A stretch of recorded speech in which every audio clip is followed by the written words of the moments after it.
Hey everybody, welcome to Obscurities and Miniatures, and today we've got myself a treat to share with you. Finally got a hold of an Ignition Core starter set. So Ignition Core, if you can't tell, is a very anime-influenced, up-and-coming tabletop skirmish game. Not a big mass combat game, not a big fan, but you can tell there's all sorts of Gundam aesthetics here. We've got mecha, we've got pilots. We've got a bit of an SD thing, pseudo-SD thing going on with this game, and I've just been wanting to check it out for some time. They had a great deal at Black Friday. I could not resist. They pull another great sale like that, we might see more stuff on this channel too. Hint, hint, nudge, nudge, wink, wink, know what I mean? And anyway, I don't even know what I got. No, I do know what I got. I got the Oni starter set because I like Oni. So we got some stickers. We've got links, which I will do them all the favor, and I will put all that down there for you guys to check out as well. But that's not why you're watching this channel. You're watching this channel because you want to see what kind of goodies are in this box, right? Okay.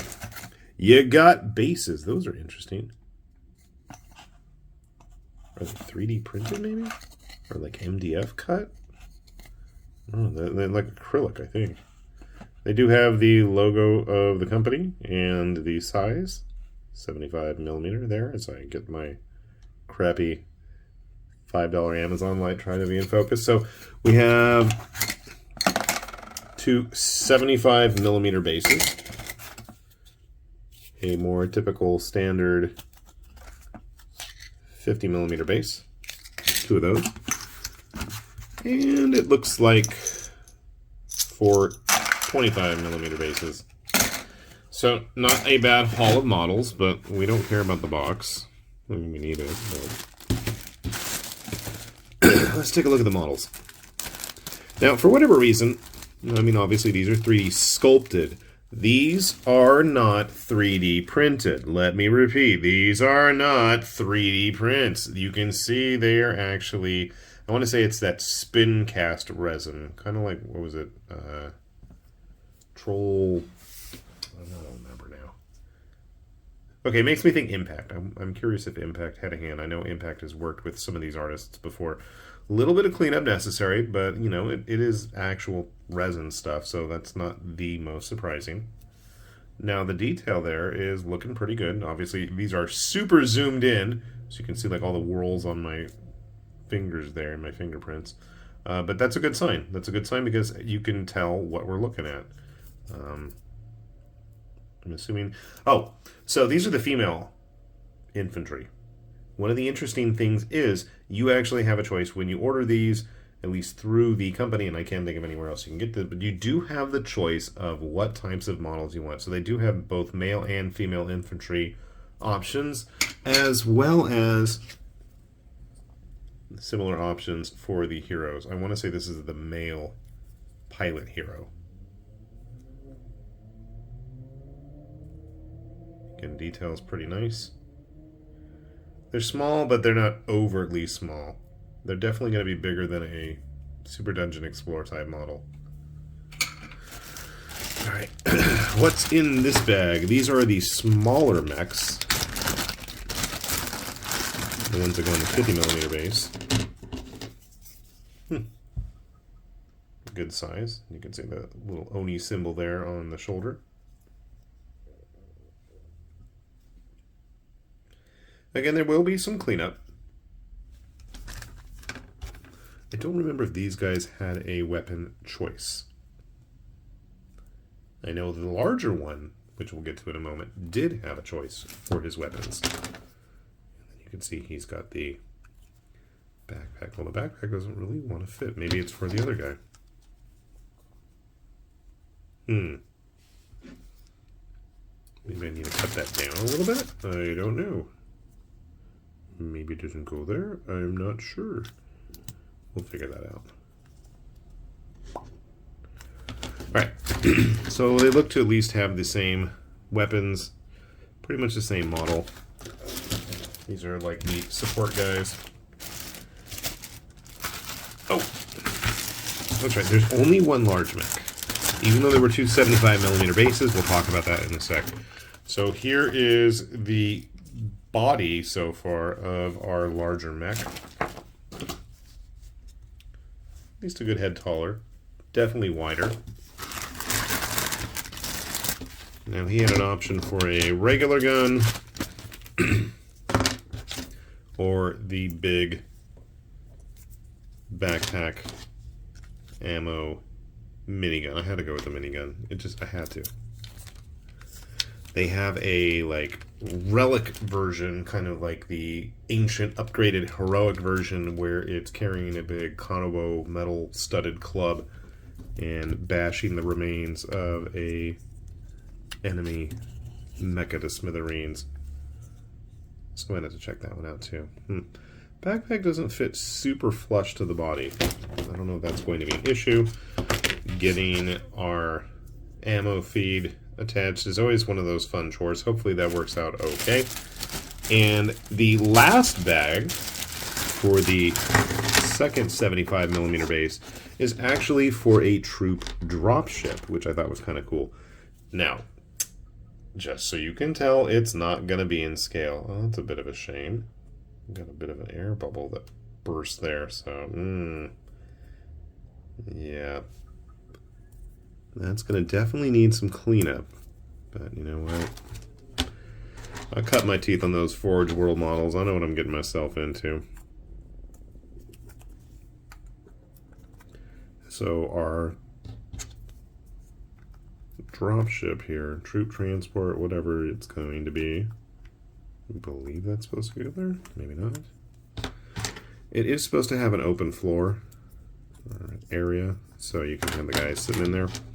We'll figure that out. And there is landing gear available as well. So if you want it parked on the ground, you can. If you want to have it posted on the base flying, that's going to be an option too.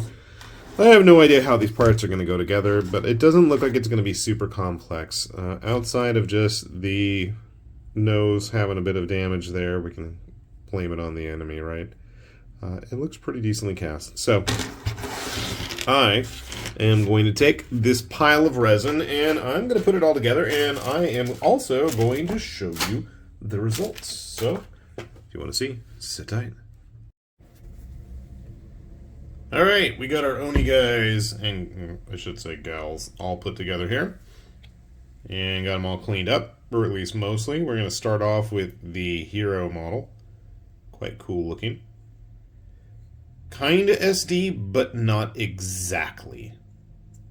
Now, I'd say of the lot, the actual humanoid, human-sized characters were probably the easiest to clean up and the cleanest of the casts. A little bit there that still needs to be dealt with.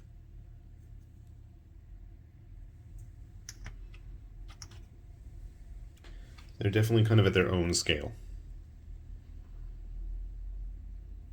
So if that is an issue for you, at least be aware going in. And it might be more of just an issue with the human figures. Because when you get to the mechs, because I mean, let's be honest, that's where probably most people are going to, you know, get their eyes on this game is via the mechs. Here are the support guys, their little Oni symbol here. Now the backpacks did not want to fit very flush. I had to trim and cut those down. And I gotta admit, I had a lot of work, and you can still see there is a bit necessary here in various places to get this guy all cleaned up. That is one of the downsides of the spin cast resin, I feel. Of course, it thankfully is in mostly spots that, you know, I'm showing you all these, but like, who's really going to look at that stuff once it's actually on a base? I think, for the most part, it's not going to be a big issue. Now, a bigger issue is the fact that our robots are incredibly top-heavy and a bit lopsided. They want to lean forward a bit too much. I stuck some blue tack on there just to hopefully keep them a bit more stable. I don't have the bases handy. They're in the other room. Like, I don't trust you standing up. But just to give you guys a good idea. So they're a good bit taller than the actual humans. And then our big showcase guy. I gotta say, this guy, he's a big chonky boy. He's got quite the heft to him. I do like the fact that you have multiple versions that you can build them up as. And again, when I finally get to see this on video and I notice all the spots that I missed, yeah, we'll have to go back and fix those up.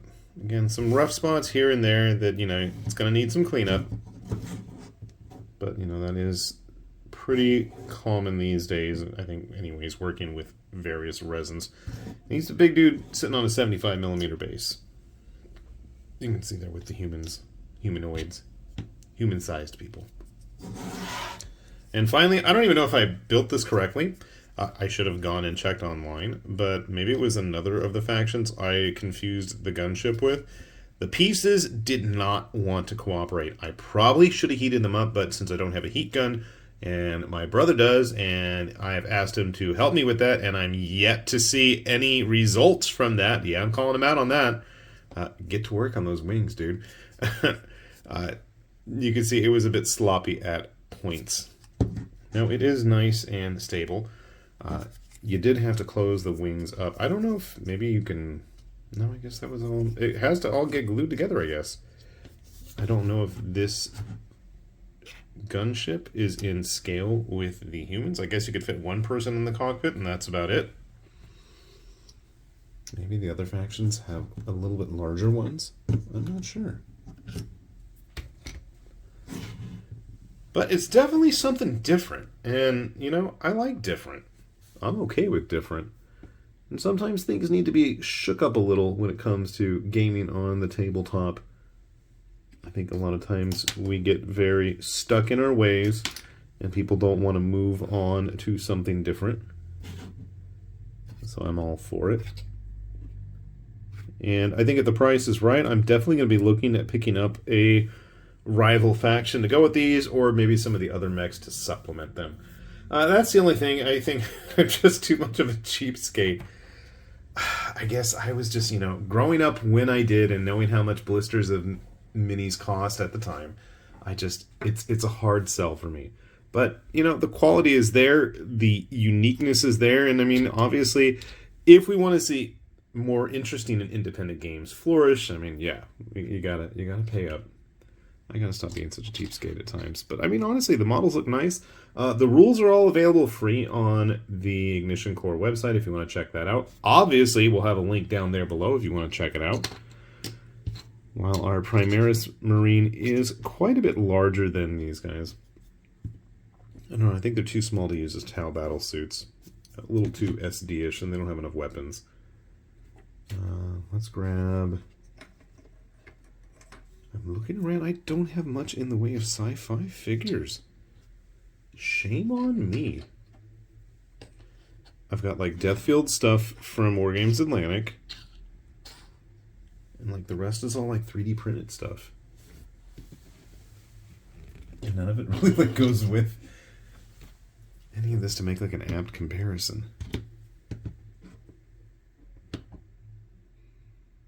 Waikatoa from Atlan Forge is roughly similar in size.